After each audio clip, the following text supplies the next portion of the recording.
രാജ്യത്തെ തകർക്കുക, ഭരണാധികാരിയെ ഇല്ലായ്മ ചെയ്യുക, അമേരിക്കയുടെ താൽപര്യം സംരക്ഷിക്കുന്നതിന് ഏതൊരാളെയും തല്ലാം കൊല്ലാം, ആരും ചോദിക്കാൻ വരില്ലെന്ന ആത്മവിശ്വാസത്തിന് അമേരിക്ക നൽകിയ പേരാണ് CIA.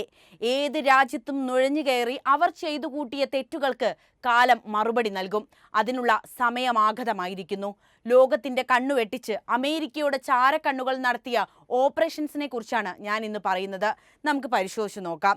ഈ ഓപ്പറേഷൻ നടത്തിയ കാലഘട്ടത്തിൽ ജീവിച്ചവർക്ക് അവരുടെ അനുഭവം ഇപ്പോൾ തന്നെ കമന്റിൽ രേഖപ്പെടുത്താവുന്നതാണ്. നമുക്ക് നേരെ വീഡിയോയിലേക്ക് പോകാം. അമേരിക്കയിലെ പ്രമുഖ ഇന്റലിജൻസ് സർവീസായ സെൻട്രൽ ഇന്റലിജൻസ് ഏജൻസി, അതായത് CIA, വളരെ കാലമായ നിഗൂഢതകളിൽ മൂടപ്പെട്ടിരിക്കുന്ന ഒന്നുകൂടിയാണ്. അതീവ രഹസ്യമായി പ്രവർത്തിക്കുന്ന CIA എന്തൊക്കെ ചെയ്യും, എന്തൊക്കെ ചെയ്യില്ല എന്നത് പ്രവചനാതീതമാണ്. അതിലെ ആളുകൾ ജനങ്ങൾക്കിടയിൽ ഉണ്ടെങ്കിൽ പോലും പലപ്പോഴും പൊതുജനങ്ങൾക്ക് കാണാൻ കഴിയാറില്ല എന്നത് ശ്രദ്ധേയമാണ്. എന്നിരുന്നാലും ഏജൻസിയുടെ ചരിത്രത്തിലുടനീളം നിരവധി ഉന്നത ദൗത്യങ്ങൾ നാടകീയവും ചിലപ്പോൾ അപ്രതീക്ഷിതവുമായ രീതിയിൽ നടത്തിയെടുത്തിട്ടുണ്ട്. എങ്ങനെയാണ് ചരിത്രത്തിന്റെ ഗതി CIA മാറ്റിയത്? അതീവ രഹസ്യമായത് മുതൽ തികച്ചും ധീരമായതുവരെ ഓപ്പറേഷൻസിൽ ഉൾപ്പെടുന്നു. അവയിൽ ഓരോന്നും ആഗോള രാഷ്ട്രീയത്തിലും അതുപോലെ തന്നെ സുരക്ഷയിലും CIAയുടെ ദൂരവ്യാപകമായ സ്വാധീനം പ്രകടമാക്കുന്നതാണ്. അതിൽ ചിലത് മാത്രമാണ് നമ്മൾ ഇന്ന് പരിചയപ്പെടാൻ പോകുന്നത്. ആദ്യത്തേത് ഓപ്പറേഷൻ അജാക്സ് ആണ്. 1953 CIAക്ക് അവരുടെ ചരിത്രത്തിലെ തന്നെ ഏറ്റവും ദുഷ്കരമായ ഒരു അസൈൻമെന്റ് ഏറ്റെടുക്കേണ്ടതായി വന്നു. ജനാധിപത്യപരമായി ഇറാനിൽ തെരഞ്ഞെടുക്കപ്പെട്ട പ്രധാനമന്ത്രി മുഹമ്മദ് മൊസാദെഗിനെ അട്ടിമറിക്കുക എന്നതായിരുന്നു ആ ദൗത്യം. ആംഗ്ലോ ഇറാനിയൻ ഓയിൽ കമ്പനി വഴി ഇറാനിയൻ എണ്ണയുടെ മേൽ ദീർഘകാലമായി കുത്തക കൈവശം വെച്ചിരുന്ന ബ്രിട്ടനെ പ്രകോപിപ്പിച്ചുകൊണ്ട് മൊസാദെഗ് ഇറാന്റെ എണ്ണ വ്യവസായം ദേശസാൽക്കരിച്ചു. ഇവിടെ നിന്നായിരുന്നു പ്രശ്നങ്ങളുടെ എല്ലാം തുടക്കം. ശീതയുദ്ധ കാലഘട്ടമാണ്. സോവിയറ്റ് യൂണിയനും US തമ്മിൽ പ്രത്യയശാസ്ത്രപരമായി നടക്കുന്ന വലിയ യുദ്ധസമാന സാഹചര്യമാണ് നിലനിൽക്കുന്നത്. ഈ കാലഘട്ടത്തിലെ ഇറാന്റെ ഈ തീരുമാനത്തിന് പിന്നിലെ ശക്തി സോവിയറ്റ് ആണെന്ന് മനസ്സിലാക്കിയ അമേരിക്ക കമ്മ്യൂണിസത്തിന്റെ വളർച്ചയെ വല്ലാതെ ഭയപ്പെട്ടുകൊണ്ടിരുന്നു. ഇതോടെ മൊസാദെഗിനെ സോവിയറ്റ് യൂണിയന്റെ സഖ്യകക്ഷിയായി കാണുകയും ഇറാന് US-ന്റെ ശത്രുപക്ഷത്തേക്ക് സ്ഥാനക്കയറ്റം ലഭിക്കുകയും ചെയ്തു. ഇതാണ് ഓപ്പറേഷൻ അജാക്സ് എന്ന് വിളിക്കപ്പെടുന്ന CIA രഹസ്യ നീക്കത്തിന്റെ ചരിത്ര പശ്ചാത്തലം. CIA ബ്രിട്ടീഷ് ഇന്റലിജൻസുമായി ചേർന്ന് ഇറാനിൽ അട്ടിമറി നടത്തി. എങ്ങനെയാണെന്നല്ലേ പറയാം. രാജ്യത്തിന്റെ ഹൃദയമായ സൈനിക കേന്ദ്രങ്ങളിൽ നിന്നായിരുന്നു CIA അതിനുള്ള ശ്രമങ്ങൾ ആരംഭിക്കുന്നത്. സൈനിക ഉദ്യോഗസ്ഥർക്ക് കൈക്കൂലി നൽകുക, ഇറാനിലെ തെരുവ് പ്രതിഷേധങ്ങൾ പ്രേരിപ്പിച്ചുകൊണ്ടിരിക്കുക, പ്രധാനമന്ത്രിക്കെതിരെ പൊതുജനാഭിപ്രായം തിരിക്കാൻ വേണ്ടി മാധ്യമങ്ങളെ സ്വാധീനിക്കുക എന്നീ കാര്യങ്ങളൊക്കെ ചെയ്യുന്നതിലും പൊതുജനങ്ങളെ ഇറാൻ ഭരണാധികാരിക്കെതിരെ തിരിച്ചതോടെ ഈ ഓപ്പറേഷൻസിന്റെ ആദ്യഘട്ടം അവസാനിക്കുകയും ചെയ്തു. ഒടുവിൽ മൊസാദെഗിനെ അധികാരത്തിൽ നിന്ന് നീക്കി വീട്ടുതടങ്കലിലാക്കി. ഇറാന്റെ ഭരണാധികാരിയായിരുന്ന ഷാ മുഹമ്മദ് റസ പഹലവിയെ വീണ്ടും നിയമിക്കാൻ CIA മുന്നിൽ തന്നെ നിന്നു. അമേരിക്കൻ താൽപര്യങ്ങൾ സംരക്ഷിക്കുന്നതിനായി വിദേശ സർക്കാരുകളിൽ ഇടപെടുന്നതിൽ CIAയുടെ മികവിന്റെ ചരിത്രം ആരംഭിച്ചത് ഈ ഘട്ടത്തിലായിരുന്നു. അമേരിക്കയുടെ ഇറാനിയൻ ഇടപെടൽ ഇറാനികൾക്കിടയിൽ അമേരിക്കൻ വിദ്വേഷം വളർത്തിക്കൊണ്ടുവന്നു. ഇന്നും ആ വിദ്വേഷം ഇരു രാഷ്ട്രങ്ങൾക്കുമിടയിൽ നിൽക്കുന്നു എന്നതാണ് മറ്റൊരു വസ്തുത. അടുത്തത് ബേ ഓഫ് പിഗ്സ് ആണ്. 1961 ഏപ്രിലിൽ നടന്ന ഏറ്റവും കുപ്രസിദ്ധമായ CIA ഓപ്പറേഷനാണ് Bay of Pigs. American president John F. കെനഡിയുടെ ഭരണത്തിന്റെ ആദ്യ വർഷങ്ങളിൽ അമേരിക്കയുടെ അഹങ്കാരത്തിനേറ്റ പ്രഹരമായിട്ടാണ് ഈ ഓപ്പറേഷനെ അടയാളപ്പെടുത്തിയത്. വർഷങ്ങളായി ക്യൂബൻ നേതാവ് ഫിഡൽ കാസ്ട്രോയെ അട്ടിമറിക്കാൻ CIA പദ്ധതിയിട്ടിരുന്നു. അദ്ദേഹത്തിന്റെ കമ്മ്യൂണിസ്റ്റ് ഭരണകൂടം US തീരങ്ങളിൽ നിന്ന് വെറും 90 മൈൽ അകലെ സ്ഥിതി ചെയ്തത് അമേരിക്കയ്ക്ക് വലിയ ഭീഷണി തന്നെയാണ് സൃഷ്ടിച്ചത്.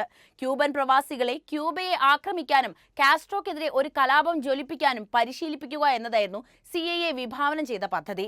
അമേരിക്കൻ അധിനിവേശ സേന ബേ ഓഫ് പിഗ്സിൽ എത്തിക്കഴിഞ്ഞാൽ പ്രാദേശിക ക്യൂബൻ പ്രതിരോധം കാസ്ട്രോയുടെ സർക്കാരിനെ അട്ടിമറിക്കുന്നതിൽ അവരോടൊപ്പം ചേരുമെന്ന് CIA അടിയുറച്ച് വിശ്വസിച്ചു.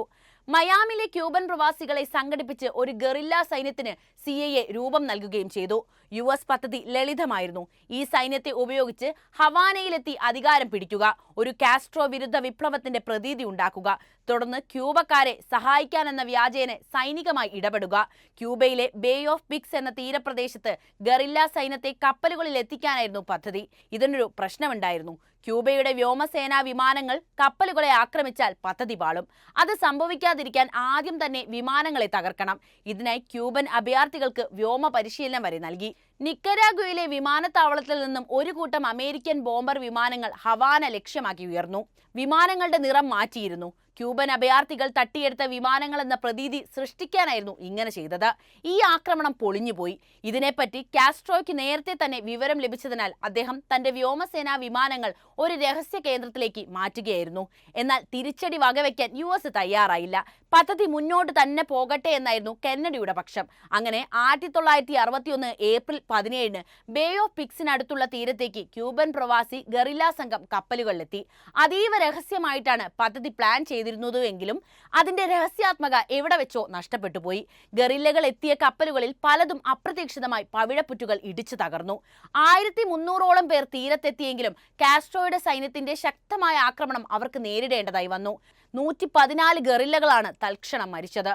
1000-ലധികം പേരെ ക്യൂബൻ സൈന്യം പിടിച്ച് ബന്ദികളാക്കി മാറ്റി. ഇതോടെ പദ്ധതി വമ്പൻ പരാജയമായി. 2014 ഒബാമ ഭരണകൂടത്തിന്റെ കാലം വരെ US-ഉം ക്യൂബയുമായുള്ള കടുത്ത ഈർഷ്യം തുടർന്നു പോന്നിരുന്നു. അടുത്തത് ഓപ്പറേഷൻ ചാവോസ് ആണ്. 1960കളിലും 1970കളിലും വിയറ്റ്നാം യുദ്ധത്തിലും പൗരാവകാശ പ്രസ്ഥാനങ്ങളിലും US രാഷ്ട്രീയവും സാമൂഹികവുമായ പ്രക്ഷോഭങ്ങൾ നേരിട്ടപ്പോൾ CIA ചാവോസ് എന്ന രഹസ്യ ഓപ്പറേഷൻ ആരംഭിക്കുകയും അതിലേക്ക് കൂടുതൽ ശ്രദ്ധ തിരിക്കുകയും ചെയ്തു. അമേരിക്കയിലെ യുദ്ധവിരുദ്ധ ഗ്രൂപ്പുകൾ, പൗരാവകാശ പ്രവർത്തകർ, ഇടതുപക്ഷ സംഘടനകൾ എന്നിവരെ നിരീക്ഷിക്കാനും അവിടേക്ക് നുഴഞ്ഞു കയറുന്നതിനുമാണ് ഈ ഓപ്പറേഷൻ രൂപകൽപ്പന ചെയ്തത്. കമ്മ്യൂണിസ്റ്റ് അനുഭാവികൾ എന്ന് സംശയം തോന്നുന്നവരെ കണ്ടെത്തുകയും US അതിർത്തിക്കുള്ളിൽ സോവിയറ്റിന്റെ സ്വാധീനം വ്യാപിപ്പിക്കുന്നത് തടയുക എന്നതായിരുന്നു CIAയുടെ ഇതിലൂടെയുള്ള ലക്ഷ്യം. ചാവോസിന് കീഴിൽ CIA നിയമവിരുദ്ധ നിരീക്ഷണം, വയർ ടാപ്പിംഗ്, ആക്ടിവിസ്റ്റ് ഗ്രൂപ്പുകളിലേക്കുള്ള നുഴഞ്ഞുകയറ്റം എന്നിവയിൽ ശ്രദ്ധ കേന്ദ്രീകരിച്ചു. മനുഷ്യത്വപരമല്ലാത്ത പല രീതികളും CIA ഇതിനുവേണ്ടി അവലംബിച്ചു എന്നതാണ് എടുത്തു പറയേണ്ട മറ്റൊരു കാര്യം. 1970കളുടെ മധ്യത്തിലാണ് ചർച്ച് കമ്മിറ്റി നടത്തിയ അന്വേഷണങ്ങളിൽ ഓപ്പറേഷന്റെ വിവാദപരമായ നടപടികൾ വെളിച്ചം കാണുന്നത്. ഇത് CIAയുടെ ചാരവൃത്തിയിൽ പരിഷ്കാരങ്ങളും നിയന്ത്രണങ്ങളും ഏർപ്പെടുത്തുന്ന ഘട്ടത്തിലേക്ക് കാര്യങ്ങളെ കൊണ്ടെത്തിച്ചു. പൊതുജനങ്ങളുടെ എതിർപ്പുണ്ടായിരുന്നിട്ടും മുമ്പ് പരിധിക്ക് പുറത്തായി കണക്കാക്കപ്പെട്ടിരുന്ന മേഖലകളിലേക്ക് സ്വന്തം ജനസംഖ്യയിലേക്ക് പോലും വ്യാപിപ്പിക്കുന്ന ഭീഷണികളിൽ നിന്ന് US-നെ സംരക്ഷിക്കുക എന്ന ദൗത്യത്തിന്റെ വ്യാപ്തി വികസിപ്പിക്കാനുള്ള CIAയുടെ സന്നദ്ധതയാണ് ചാവോസ് ലോകത്തോട് വിളിച്ചു പറഞ്ഞത്. അടുത്തത് ഓപ്പറേഷൻ ഫീനിക്സ് ആണ്. വിയറ്റ്നാം യുദ്ധ സമയത്ത് ദക്ഷിണ വിയറ്റ്നാമിലെ വിയറ്റ് കോങ്കോങ്ങിന്റെ രാഷ്ട്രീയ അടിസ്ഥാന സൗകര്യങ്ങൾ തകർക്കുക എന്ന ദൗത്യം CIAയ്ക്കുണ്ടായിരുന്നു. കമ്മ്യൂണിസ്റ്റ് പ്രവർത്തകരെ നിർവീര്യമാക്കുക എന്ന ലക്ഷ്യത്തോടെയുള്ള ഒരു വിവാദ പ്രചാരണമായ ഓപ്പറേഷൻ ഫീനിക്സ് 1967ലാണ് CIA ഏജൻസി ആരംഭിക്കുന്നത്. താഴ്ന്ന തലത്തിലുള്ള അനുഭാവികൾ മുതൽ ഉന്നത ഉദ്യോഗസ്ഥർ വരെയുള്ള വിയറ്റ്നാം കോങ്ങുമായി ബന്ധമുണ്ടെന്ന് സംശയിക്കപ്പെടുന്ന ഏതൊരാളെയും ലക്ഷ്യം വെച്ചായിരുന്നു ഈ ഓപ്പറേഷൻ നടത്തിയത്. CIAയുടെ ഫീനിക്സ് പരിപാടി ക്രൂരവും അതുപോലെ തന്നെ വളരെ രഹസ്യവുമായിരുന്നു. അതിൽ നിരീക്ഷണം, ചോദ്യം ചെയ്യലുകൾ, കൊലപാതകങ്ങൾ എന്നിവ ഉൾപ്പെട്ടിരുന്നു എന്നത് ലോകം അറിഞ്ഞതേയില്ല. കമ്മ്യൂണിസ്റ്റ് പ്രവർത്തനങ്ങളിൽ പങ്കാളിത്തമുണ്ടെന്നതിന്റെ വ്യക്തമായ തെളിവുകളുടെ അഭാവത്തിൽ പോലും ക്രൂരമായി മനുഷ്യരെ വിചാരണ ചെയ്യാൻ CIA മടി കാണിച്ചില്ല. ഈ ഓപ്പറേഷനിടയിൽ കൊല്ലപ്പെട്ടവരുടെ എണ്ണത്തിന്റെ കണക്കുകൾ വളരെ വ്യത്യസ്തമാണ്. 1000-ലധികം ആളുകൾ ഈ ഓപ്പറേഷനിൽ കൊല്ലപ്പെട്ടു എന്നാണ് അനൌദ്യോഗിക കണക്കുകൾ സൂചിപ്പിക്കുന്നത്. ഓപ്പറേഷൻ ഫീനിക്സിന്റെ ക്രൂരത മനുഷ്യാവകാശ സംഘടനകൾക്കിടയിൽ രോഷം ജനിപ്പിക്കുകയും വിയറ്റ്നാമീസ് ജനങ്ങൾക്കിടയിൽ അമേരിക്കയോട് വിദ്വേഷം തോന്നാൻ കാരണമാകുകയും ചെയ്തിട്ടുണ്ട്. അടുത്തത് ഒസാമ ബിൻ ലാദന്റെ വധമാണ്, ഓപ്പറേഷൻ നെപ്റ്റ്യൂൺ സ്പിയർ. അത് ലോകപ്രസിദ്ധവുമാണ്. 21ാം നൂറ്റാണ്ടിൽ CIA ചരിത്രത്തിലെ ഏറ്റവും ആഘോഷിക്കപ്പെട്ട ഓപ്പറേഷനുകളിൽ ഒന്നായിരുന്നു അൽ ഖ്വയ്ദ നേതാവ് ഒസാമ ബിൻ ലാദനെ വധിക്കാനുള്ള ദൗത്യം. 9/11 ആക്രമണങ്ങളുടെ പിന്നിലെ സൂത്രധാരനായ ബിൻ ലാദനെ കൊന്നുകളയേണ്ടത് അമേരിക്കയുടെ അഭിമാന പ്രശ്നമായി ഉയർന്നു കഴിഞ്ഞിരുന്നു.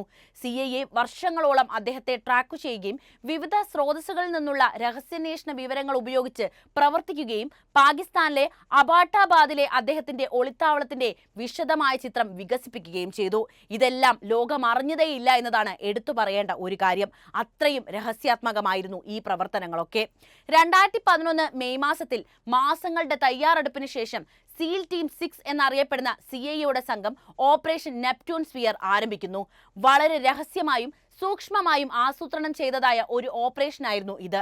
അന്നത്തെ അമേരിക്കൻ പ്രസിഡന്റായിരുന്ന ബരാക് ഒബാമ ഭീകരതയ്ക്കെതിരായ യുദ്ധത്തിന്റെ ഗതി മാറ്റുന്ന ഒരു തീരുമാനത്തിൽ റെയ്ഡിന് അംഗീകാരം നൽകി.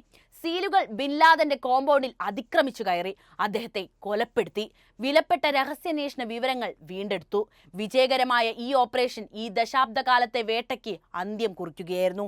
അമേരിക്കൻ ഇന്റലിജൻസ് സൈനിക സഹകരണത്തിന് വിജയമായി ലോകം മുഴുവൻ ഇതിനെ വാഴ്ത്തിപ്പാടുകയും ചെയ്തു. ഇനിയും CIA ചരിത്രത്തിൽ ആരെയും ഞെട്ടിച്ച പല ഓപ്പറേഷനുകളും നടന്നിട്ടുണ്ട്. ഇനിയും അതറിയണമെങ്കിൽ ഇപ്പോൾ തന്നെ കമന്റ് ചെയ്യുക. അങ്ങനെയാണെങ്കിൽ ഇതിനെക്കുറിച്ചുള്ള കൂടുതൽ വിവരങ്ങൾ വീഡിയോ ആയിട്ട് ചെയ്യുന്നതാണ്.